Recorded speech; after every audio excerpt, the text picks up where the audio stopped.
புதுசாக ரிலீஸ் ஆன சீரிஸுடைய எபிசோட் 17 தாங்க பார்க்க போகிறோம். இந்த எபிசோடு கதைக்கு ரொம்பவே முக்கியமான எபிசோடு. நம்ம ஜாவோ மீமு கிட்ட என்ன மாதிரி விஷயங்களை மறைக்கிறாரு, அதுக்கான காரணம் என்ன, இவர் என்ன மாதிரி ஆபத்தில் இருக்காருன்னு எல்லாத்தையுமே இந்த எபிசோடில் ரிவீல் பண்ணியிருக்காங்க. ஸோ ஸ்டார்டிங்லேருந்து ஃபுல்லாக பாருங்கள். மொதல் 10 எபிசோட பார்க்காம இருந்தீங்கன்னா சப்ஸ்கிரைப் பக்கத்தில் இருக்க நம்ம செஸ்மேன் சேனலை செக் பண்ணிட்டு வந்துருங்க. எனிவேஸ், போன எபிசோடு எண்டிங்கில் நம்ம ஜின்னும் மீமும் கட்டி பிடிக்கும் போது இவங்க 2 பேருமே ரிலேஷன்ஷிப்பில் தான் இருக்காங்கன்னு இவங்களுடைய ஸ்டெப் மதருக்கு கண்டுபிடிச்சிருவாங்க. ஸோ எபிசோடு ஓப்பனிங்கில் நான் இதை சொல்லக்கூடாதுன்னு எனக்கு தெரியும், இருந்தாலும் ஜின்னு சின்ன வயசுலேருந்து வளர்றதை நான் பார்த்துருக்கேன். அவனோட லைஃப் எப்போவுமே அவனுக்கு ஈஸியாக இருந்ததில்ல. ஆனால் அவனுடைய அம்மா நினச்சா தான் எனக்கு கவலையாக இருக்குது. நீ ஜின்னு கூட வாழ்கிறதுக்கு அவங்க கண்டிப்பாக ஒத்துக்க மாட்டாங்க அப்படின்னு ஸ்டெப் மதர் சொல்ல, நான் ஜின்னுக்காக தான் இந்த ஊருக்கு வந்தேன், நான் தங்குறதுக்கும் அவன் தான் காரணம், தயவு செஞ்சு ப்ளீஸ் எனக்கு ஹெல்ப் பண்ணுங்க அப்படின்னு மீமு கேட்க, பேசாமல் ஒன்று பண்ணலாம், நான் இன்னைக்கு பார்த்த விஷயங்களை எதையுமே நான் பார்க்கல, இப்போ நடந்த விஷயங்களை எதுவுமே நடக்காத மாதிரி நான் இருக்கேன்னு சொல்கிறாங்க. அப்படியே சீனா கட் போனால் நம்ம ஹீரோடைய நண்பர் சன்லாய் காமிக்கிறாங்க. டேய் என்னடா ஆச்சு, நீ கால் பண்ண உடனே நான் எவ்வளோ பயந்து போயிட்டேன்னு தெரியுமா? சரி மீமு இப்போது ஓகேவா இருக்கலாம், இது எல்லாமே உன்னோட தப்பு தான்டா, நீ அவகிட்ட எதையுமே எடுத்து சொல்லலை, நீ முன்னாடி அவகிட்ட எல்லாத்தையுமே எக்ஸ்பிளைன் பண்ணியிருக்கணும்னு சொல்கிறாரு. பதிலுக்கு ஹீரோ பார்த்தீங்கன்னா, இங்கே பாரு, மீமு இந்த விஷயங்களை இன்வால்வ் ஆகுறது எனக்கு சுத்தமாகவே இருப்போம்ல, நான் பண்ணுறது எல்லாமே அவன் நல்லதுக்காக தான் பண்ணுறேன்னு சொல்ல, அப்படின்னு நீ தான் நினச்சிக்கிட்டு இருக்க, நீ சொன்ன இந்த வார்த்தையை நான் சின்ன வயசுலேருந்து கேட்டுக்கிட்டு இருக்கேன், ஒரு விஷயத்தை புரிஞ்சுக்கோ, நீ சொன்ன இந்த வார்த்தை எதுவுமே உண்மை கிடையாது, அவகிட்ட போயிட்டு எல்லாத்தையும் எக்ஸ்பிளைன் பண்ணுறா, அரகண்ட்டாக இருக்காதுன்னு சொல்ல, இங்கே பாரு மீமு என்னுடைய கேர்ள் ஃப்ரெண்டு, நான் என்ன பண்ணுறேன்னு எனக்கு நல்லாவே தெரியும், நீ எனக்கு சொல்லிக் கொடுக்காதுன்னு அங்கேருந்து கிளம்பி போகிறாருங்க. அப்படியே சீனா கட் பண்ணால் நம்ம மீமு தலைவி ஸ்னேக்கியை மீட் பண்ணுறா. ஆமாம், இப்போ எதுக்காக நீ இங்கே வந்திருக்கேன்னு கேட்க, ஸ்னேக்கி மீமு கிட்ட, இங்கே பாரு, ஜின்னு இப்போ கொஞ்ச நாளாக பண்ணிக்கிட்டு இருக்க விஷயங்கள் எதுவுமே சரியில்லை, அவனை அசோசியேஷன்லேருந்து ஒதுங்கி இருக்க சொல்லு, அது எவ்வளோ ஆபத்துன்னு உனக்கு தெரியுமா? ஜின்னு மற்றவங்க மாதிரி கிடையாது, அவன் ஸ்டெடியாக வேலை பார்க்குறான், அவன் எப்படியே வேலை பார்த்தா கண்டிப்பாக அவனோட ரெவன்யூவும் அதிகமாக மாறும், அப்புறம் எதுக்காக இவன் அசோசியேஷனில் தலையிட முயற்சி பண்ணுறான், அவன் ஜின்னை இறக்கப்படாமல் உயிரோடையே சாப்பிட்ருவாங்க. பதிலுக்கு மீமோ அசோசியேஷனா என்னதுன்னு கேட்க, இங்கே பாரு, நான் எடுத்து சொன்னாலும் உனக்கு புரியாது, ஆனால் ஜின்னுக்கு தெரியும், அவன்கிட்ட பேசி எப்படியாவது அவனுக்கு புரியவை, அவன் அந்த விஷயங்கள்லேருந்து ஒதுங்கி இருக்க சொல்லுன்னு நம்ம ஸ்னேக்கையும் அங்கேருந்து கிளம்பி போகிறான். அப்படியே சீனா கட் பண்ணால் மீமோ ஜின்னுக்கிட்ட, இங்கே பாரு, நீ என்ன வேணாலும் பண்ணிக்க, ஆனால் எனக்கு ஒரே ஒரு ப்ராமிஸ் மட்டும் பண்ணு, நீ எது பண்ணாலும் சேஃபாக இருப்பேன்னு எனக்கு ப்ராமிஸ் பண்ணுன்னு கேட்க, நம்ம ஹீரோவால் எதையும் உறுதியாக சொல்ல முடியல, நான் முயற்சி பண்ணுறேன்னு சொல்கிறாரு. இங்கே பாரு, நீ இதெல்லாம் எதுக்காக பண்ணுற, பணத்துக்காக பண்ணுறியா? பெய்ஜிங்கில் இருக்கிற வீடை விற்றதுக்கு அப்புறம் எனக்குன்னு கொஞ்சம் அமௌண்ட்டாக ஷேர் பண்ணுவாங்க, இப்போதைக்கு கிடைக்கிற அந்த பணம் நமக்கு போதுமான அளவு இருக்கும். ஜின்னு நீ நினைக்கிற மாதிரி இது பணம் சம்மந்தப்பட்டது மட்டும் கிடையாது. சரி, அன்றைக்கி நம்ம 2 பேரும் ரேசிங்கில் ஒரு பேக் எடுத்துமே, அதுதான் ஃபைனல் ப்ரைஸாக? கரெக்டு, அதுதான் ஃபைனல் ப்ரைஸு. ஆனால் அந்த மாதிரி கேஷுவலான கேம்ஸ்லாம் எப்போவுமே நடக்காது, அது எப்போ வச்சுன்னு தான் நடக்கும், ஆனால் வெறும் பணக்காரங்க மட்டும் தான் அதில் கலந்துப்பாங்க. சரி, அப்போது சீரியஸான கேம்லாம் எப்படி இருக்கும், அதில் என்ன பண்ணுவீங்கன்னு மீமு கேட்க, உனக்கு சில விஷயங்களை பற்றி எந்த அளவுக்கு கம்மியாக தெரியுதோ அந்தளவுக்கு அதிகமான நல்லது. அந்த கேள்விக்கு இவர் பதில் சொல்கிற மாதிரி தெரியல. ஜின்னு இப்போ என்ன பண்ணிக்கிட்டு இருக்கான், அது ஒரு வேளை அண்டர் கிரவுண்ட் ஆர்கனைசேஷனாக இருக்குமா அப்படின்னு இவளுக்கு மனசுக்குள்ளே ஏகப்பட்ட குழப்பம், பயங்கர பதட்டமாக இருக்கிறத பார்த்துட்டு ஜின்னுமே இவர் ரொம்ப பயந்து போயிருக்கான்னு புரிஞ்சுக்கிறாரு. மனசை போட்டு குழப்பிக்காத, நான் உனக்கு ஒரு ப்ராமிஸ் பண்ணுறேன், இப்போ நான் பண்ணிக்கிட்டு இருக்கேன் இந்த எல்லா வேலைகளையும் கூடி சீக்கிரமாக விட்டுருவேன்னு சொல்ல, வேகமானு சொல்கிறேன், எனக்கு எக்ஸாக்டாக சொல்லுன்னு 2 வாரம், 2 வாரத்தில் இந்த எல்லா ஆக்டிவிட்டிஸையும் நான் இதுக்காக ஒரு ப்ராமிஸ்மே பண்ணுறாரு. அப்படியே சீனை கட் பண்ணால் இப்போது நம்ம ஜின்னு போயிட்டு அவருடைய நண்பரான சன்லாயை மீட் பண்ணுறாரு. ராத்திரி நேரத்தில் ஒரு அழகான குளத்தில் மீன் பிடிக்கிறாருங்க. இங்கே பாரு, உனக்காக ட்ரிங்க்ஸ்லாம் வாங்கிட்டு வந்திருக்கேன், வாடா சேர்ந்து குடிப்போன்னு கூப்பிட, அவர் எதுவுமே கண்டுக்கிற மாதிரி தெரிலங்க. அங்கே பாரு, ஏதோ மிதக்குது, மீன் கடிக்குது பாருன்னு சொல்ற, அதை நான் வச்சது தான், மீன் பிடிக்கிறத பற்றி நீ எனக்கு சொல்லித்தராது, நான் என்ன பண்ணுறேன்னு எனக்கு தெரியும் அப்படின்னு நம்ம ஹீரோ சொன்னதே திரும்ப சொல்கிறாருங்க. கொஞ்ச நேரத்தில் உண்மையாகவே அசைய ஆரம்பிக்குது, மீன் மாட்டிக்கிச்சுன்னு ஆர்வத்தோட 2 பேருமே எடுத்து பார்க்குறாங்க. மீனுக்கு பதிலாக ஏதோ ஒரு ட்ரெஸ் தான் மாட்டிருக்குது. ஜின்னு சன்லாயை பார்த்து, இங்கே பாரு, நீ சொன்னதை நான் நல்லாவே யோசிச்சு பார்த்தேன், நீ சொன்னது ஒரு வகையில் கரெக்ட் தான், மீனுக்கிட்ட இதை பற்றின எல்லா உண்மைகளையும் எடுத்து சொல்ல போகிறேன். ஜின்னு சொன்னதுக்கப்புறம் சன்லாயுமே சேர்ந்து ட்ரிங்க்ஸ் பண்ணுறாரு. நீ என்னுடைய ஒரு பிரதர், அதே சமயத்தில் மீனுவோ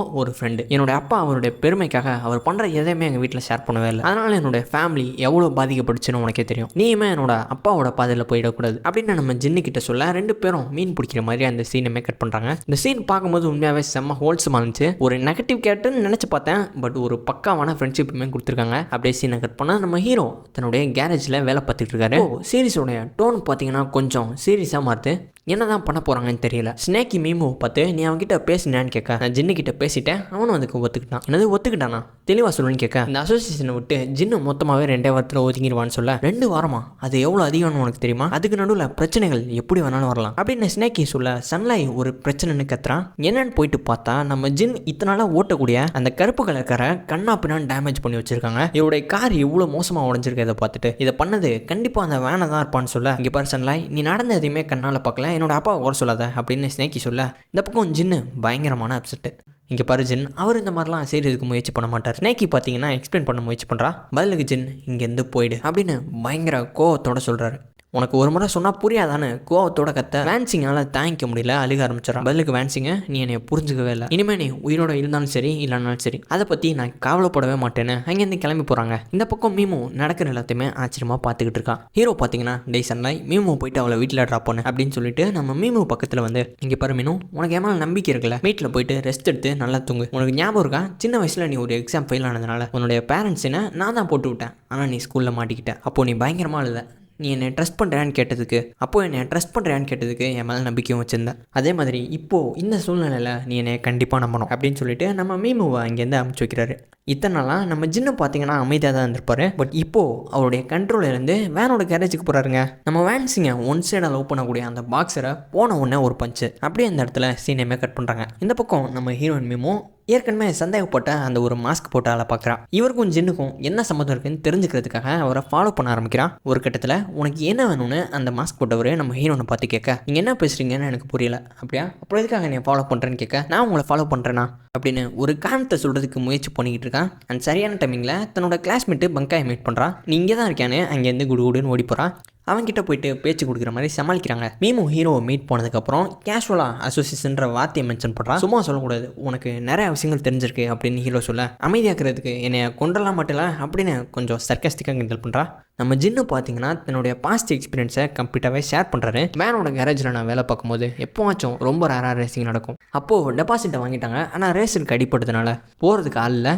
என்கிட்ட கேட்கும்போது நான் மாட்டேன்னு தான் சொன்னேன், ஆனால் எனக்கு பண தேவை அதிகமாக இருந்துச்சு, சர்ஜரிக்கு அமௌண்ட்டுமே தேவைப்பட்டுச்சு, அதனால் ஒத்துக்கிட்டு தான் சொல்கிறாரு. ஒருத்தர் ஆக்சிடென்ட் ஆனதுக்கு காரணம் நம்ம ஜின்னு தான். இவன் இல்லீகலாக மாடிஃபை பண்ணியிருக்கான், எல்லாமே இவனுடைய தப்பு தானே, இவருடைய கரியரில் ஒரு மிகப்பெரிய டவுன்ஃபால் வந்துருக்கும், நம்ம மேலே தான் தப்புன்னு இவரை கில்ட்டாக ஃபீல் பண்ணும்போது தன்னோட கேரேஜோட ஓனரு வேன் தான் அதை செட்டப் பண்ணியிருக்கான்னு தெரிஞ்சதுக்கப்புறம் அந்த வேலையை விட்டு வெளியே வந்திருப்பாரு. இது எல்லாத்தையும் நம்ம ஹீரோ கிட்ட சொன்னதுக்கப்புறம் ஒரு முக்கியமான ட்விஸ்டே மாதிரி ஹெல்ப் பண்ணுறாரு. இந்த அசோசியேஷன் அப்படின்றது ஒரு இல்லீகலான ஸ்மக்லிங் கேங். அவங்களுக்கு ரேசிங்கிறது ஒரு ஃப்ரெண்டு மட்டும்தான். நீ மாஸ்க் போட்டு ஒருத்தரை ஃபாலோ பண்ணல, அவர் தான் ஆஃபீஸர் லூ, இந்த ஸ்மக்லிங் டீமுடைய கேஸை லீட் பண்ணுறவர். ஆனால் இந்த அசோசியேஷன் ரொம்ப ஸ்மார்ட்டு, வெளியாளுங்க யாரையுமே உள்ள விட மாட்டாங்க. அவங்களுக்கு அகைன்ஸ்டாக ப்ரூஃபை கொண்டு வரதுக்கு ஒரே வழி ரேசிங் மட்டும்தான். ரேசிங்கில் டாப் வரது மூலமாக அவங்களுடைய இன்ட்ரெஸ்ட் நம்ம பக்கம் திரும்ப. இந்த அசோசியேஷன் பற்றி எல்லா விஷயங்களையும் நம்ம மீமு கிட்ட எக்ஸ்பிளைன் பண்ணுறாரு. இந்த கேஸை முடிக்கிறதுக்கு என்னால் மட்டும்தான் ஹெல்ப் பண்ண முடியும். இந்த கேஸ் மட்டும் முடிஞ்சு என்னோட பேரையும் அவங்க கிளியர் பண்ணி கொடுப்பாங்க. எனக்காகவே நீ இந்த ஊருக்கு வந்ததுக்கப்புறம் இதை கண்டிப்பாக நான் செய்யணும்னு முடிவு பண்ணிட்டேன். நான் உனக்கு ஒருத்தனை ப்ரூவ் பண்ணணும்னு ஆசைப்பட்றேன். அந்த கேங்ஸுக்கு நடுவில் முரண்பாடு இருக்கும்போது அதுக்கு ஒரே சொல்யூஷன் ரேசிங் மட்டும் தான். ரேஸில் தோக்குறவங்க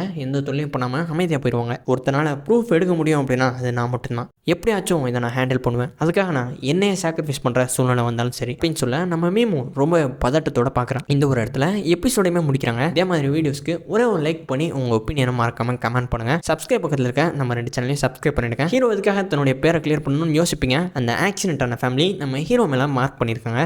இதுக்காக தான் நம்ம ஹீரோவுமே இந்த ஒரு கேஸ்க்கு ஹெல்ப் பண்ணுறாரு.